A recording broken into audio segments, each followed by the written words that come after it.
Hey guys, in this video, I'll show you how to verify your Google business profile. Alright, let's begin.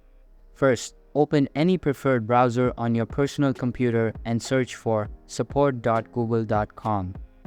Make sure that your target Google account is logged in, and you will be redirected to the web page. Here, click on the search bar and type in Verify Your Business on Google.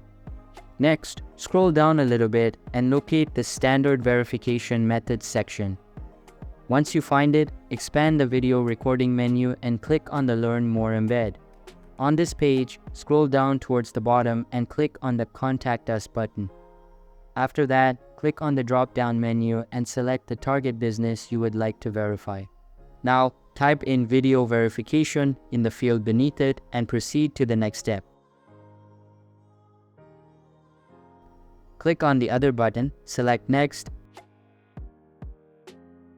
and then click on Next again.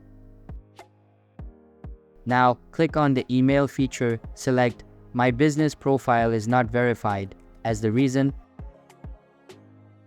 and then click on the Check Verification Status button. Here, verify your account. Select the target business again and follow the on-screen instructions to complete the verification process. As my business is already verified, I won't be able to show you this step. But it is fairly simple, so don't worry about it. So that's basically how you can verify your Google business profile. And that's it for this video. If you find this helpful, consider subscribing and giving this a big thumbs up. Thanks.